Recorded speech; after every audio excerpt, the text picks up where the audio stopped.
Magandang araw mga boss.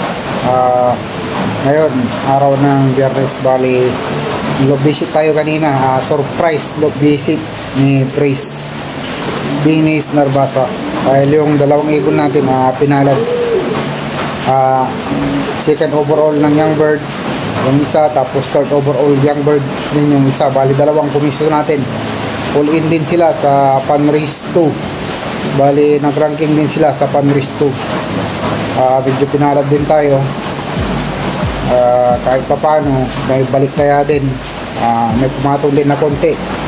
Shout out din pala doon sa kumpare ko na kasama ko lagi sa pag-entry, si pare Marlo Capua. Bali siya yung nagpipilan sa akin kapag gusto niya i-entry yung ibon. Gusto niya laban ng laban. Bali multiple polling winner din tayo ngayon sa PPC. Tapos proper race na din namin. 2 laps na rin sa Ortberg. Second lap na din namin itong susunod na linggo kung matuloy dahil malakas ang bagyo. Bali yung ginamit ko naman na lahi dati pa rin, track 52 tapos Vandenbroek, anak ni Gohan, tapos anak ni Bulldozer. Bali shoutout nga pala kay Sir Garrett Look, tapos Sir Kevin, tapos kay Sir Edwin. Yung mga tropa din natin dyan, shoutout sa inyo mga lahat. Tapos kay Arwin Bugayong, yung gwapong toser namin. Tapos kay Boss Richard Gomez, RC Gilop. Mararagdagan na naman yung sasabit nating trophy dahil di pa tapos yung karera pero may makuha na tayong 6 na trophy. Malaking bagay din minsan yung natututukan natin yung ibon na magandang lipad. Bali ang gamit kong gamot salang sa kanila mga boss, sarili ko din gawa dahil hindi ako gumagamit ng iba-ibang gamot. Astro Capsule, tapos Gay Digest, Super B12, tapos Honeybee. Ito rin pala yung ginagamit ko rin, Astro Capsule. Marami din kaming gumagamit nito dito. Nagpapanano din. Ito, dati hindi talaga ako nagbibinta nito. Since 2012, ito na gamit ko. Habang ngayon, medyo madali na rin ang pagkuha dahil madali nang mag-order. Sa ibang bansa naman, 3 to 5 days nandito na, kaya nakakagawa ako din nito. Minsan lang naman kapag busy tayo, hindi tayo nakapaggawa, kaya yung mga tropa din natin nauubusan. Pero ngayon diretso yung order din sa akin. Ito na lang din natitira sa 30 na nagawa ko na tago 100 pieces. Bali through GNT yung pagbibinta ko nito mga boss, dahil wala tayong Shopee shop. Direkta lang sa akin. Dahil nangyari na din yung napipiki, kaya mas mabuti yung galing na sa akin. Ito mga boss, doon sa mga nagtatanong sa akin kung anong ginagawa ko sa fundraise tapos derby, bali pareho lang boss. Nung nag-PPM sa akin, kung anong ginawa ko ng training, ganun din ang ginagawa ko ng derby. Hindi ako nagbabago ng gamot pero nagdadagdag ako. Halimbawa 3 beses lang ako mag-Astro Capsule, magiging 5 pagdating ng derby. Pwedeng araw-araw. Tapos ganun din ang paggamit ko ng J Digest. Lalo na pag galing derby, 2 ang J Digest na binibigay ko, tapos Astro Capsule umaga hapon para mabilis mag-recover. Tapos kung may power wings kayo, mas mainam patakan nyo ng power wings bago i-loading, tapos pagdating ng ibon. Sa linggo naman ng hapon, wag niyong kakalimutan sa akin, hindi ko naman sabi ng ginagawa ko niya, magpatak ng anti-canker. Tapos sa umaga ng Lunes, kung hindi kayo magbibigay ng herbal, magbigay kayo ng antibiotic, at least yung 4-in-1 na nakakapsul sa maliit, dahil yun ang mga pangontra sa papasok na sakit sa mga ibon ninyo. Hindi ako magaling mga boss, pero nag-share lang ako ng mga experience ko sa ibon. Mayroon akong ibon dati, ranking ako sa lahat ng category. Biglang nag-going lights araw ng Biyernes, wala na, hindi nag-clock dahil hindi ako nagpa-flashing. Pag derby, kailangan nyo mag-flashing. Kahit training pa yan, dapat sa isang linggo may flashing kayo. Napakasimple lang mga boss. Kung galing yung ibon nyo, galing karera at late yung ibon nyo, isipin nyo may problema o kaya napalayo. Kaya tignan nyo yung mabuti yung ibon ninyo. Huwag yung pakakainin muna ng sobra. Mas bali pakainin nyo ng malambot pag late umuwi o kaya groggy yung ibon, pakainin nyo ng medyo malambot dahil mahirapan siya manunaw. Tapos yun agad, linggo ng gabi dapat naka-flashing na yung ibon ninyo. Medyo pasensya na kayo mga boss dahil medyo maingay. Tapos medyo mahaba tong video natin dahil matagal tayong hindi nakapag-upload. Maraming salamat doon sa mga nagko-congrats sa akin na nag-PPM. Second overall, tapos third overall tayo, YB Fundraise.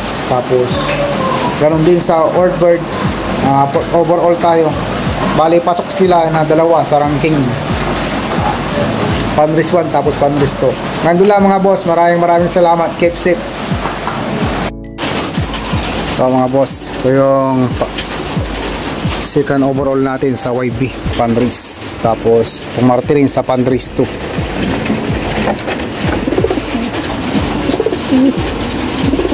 Ito anak ni Bulldozer, second overall. Tapos sa Fundraise 2, third overall YB. Tapos nanalo din to ng OB, fourth overall din. Bali anak ni Bulldozer. Tapos ang nanay niya correct ito, ate ni Angel yung nanay nito. Bali Bandim Brook. Tapos correct ito ang lahi nito. Itong ibon na to bali bata pa. Ito yung mga late breed na pang Wadlock Race, kaso hindi ko na sinabit sa Wadlock Race. Iba yung mga nanganandun, mga matatanda. Ito pasaway nung bata. Hanggang ngayon medyo may pagpapasaway. Yung mata niya kulay dilaw. Sa itsura hindi naman siya gaanong pangit, hindi naman gwapo, pero ang talino nito iba rin. Bale consistent lang siya. Lap winner siya ng Tandun Fundraise 2 YB. Ito yung nasayang din sa akin dahil nung padatingan na ng ibon tinawag tayo ng kalikasan, kaya hindi ko rin na-forecast pauwiin na pala ng ibon. Buti nag-speed pa ng 1188 ang lap winner, mga kumpare ko rin. Shoutout din kay pare Arnel. Bale 1190 speed ni pare Arnel. Pero ang mas nauna sa kanya ito, yung anak ni Gohan. Ito third overall. Ito anak ni Gohan. Tapos ang nanay niya si fourth overall ni pare Wilmore Velasquez. Shoutout kay pare Wilmore Velasquez. Bali magbabalikan sila ngayon. Yung nanay at tatay nito pag-asawahin ko. Ito multiple pooling winner. Pareho silang dalawa, multiple pooling winner na rin. Bumabagyo din ngayon dito sa amin dahil araw ng Biyernes, bukas ang kargahan nila.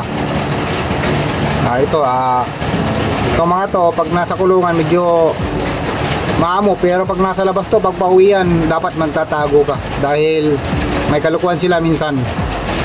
Sobrang ilap. Papakita ko sa inyo yung tatay at nanay nito mga boss. Ito ang tatay, bali si Guan. Medyo patapos na rin lugon niya, pero lugon pa sa mga ibang parte ng katawan. Tapos pakpak. Yan ang nanay niya. Bali si fourth overall ni pare Wilmar. Bali kakasuko sila itong October 10. Pagbimitin ko na lang silang dalawa. October 10 tapos pipisa ng katapusan.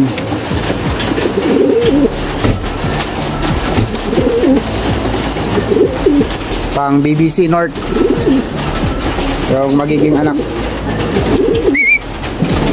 So si Guan 7 years old, multiple pouring winner din, nakasabayan nila. Tapos tinigil ko sa Bamban dahil bagsak yung mga balahibo niya. Tapos pakpak sa loob ng 7 taon, isang beses lang siya nagpagabi. Yung huling bitaw nito yung Bamban, ulan noon kaya hindi siya nakauwi Buti umuwi pa sa loob ng 7 taon na karera namin na dalawa. Yun ang bitaw na kinatakutan ko sa kanya. Dahil ito, hindi siya na-cut off kahit isang beses. Hindi rin siya nagpagabi kahit isang beses. Yun lang.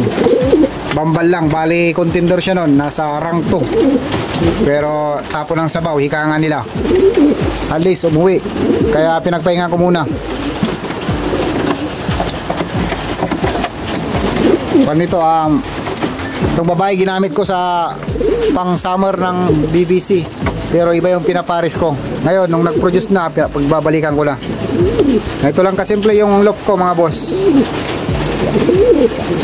Ito, itong ipot na to, galing ito sa Honeybee, tapos Astro Caps. Ito, dahil more natural ako. Yung Astro Cap naman, kung yun, amino, electrolytes, tapos pampabuka ng katawan, pampagana kumain. Ito naman, ako din, complete clocking. Ito, mga pasaway. Yung isa naman, papakita ko sa inyo yung entry ko rin ng PPL o NLFC ngayon. Ito yung entry ko ng NLFC. Bali, pulling winner siya ng 3 linggo na, sunod-sunod. PPC tapos NLFC diretso. Tapos nung linggo, nanalo siya sa NLFC. Bali, hakot niya lahat ng pulling sa ubi. Tapos sektor namin dito. Ito, may itsura. Guwapo siya talaga. Anak siya ni Paul George tapos Angel Sexy. Bali, magkakalahi sila lahat. Yung mga ni Papa Nalo ko, baseline crack 52. Ito naman, may halong Dismit Matis ni Pari Benji Mula. Grabe yung mata niya, talagang kristal na mapula. Ibang klase yung pagkamata nito. Manang-mana doon sa kanya, tatay din niya sa itsura. Pero sa mata, wala eh. Pareho silang dilaw. Yung tatay at nanay niya, dilaw din ang mata. Pero ito lumabas. Ito, hard race. Santa, Ilocos Sur. Nag-speed ng 1107. Okay, 11 lang pala. 1101.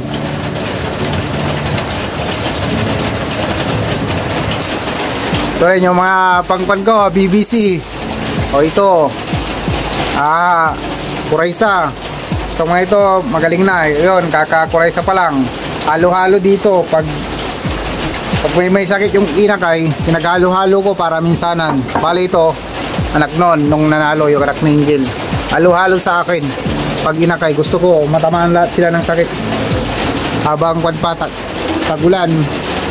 Talagang ganun. Ito, nadagit na. Pumunta ng ibang barangay. Pero naibalik din dahil tropa din yung nakakuha. Ito, tapos na sila sa Kuraysa. Ito mga to, tapos na. Ito rin, tapos na. Tapos ito, mga tapos na. Tapos ito na naman, mga bagong akyat.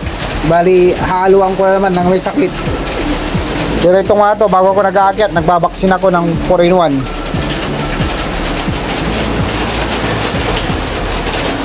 Mga pang BBC. Dito, quad. Matira matibay.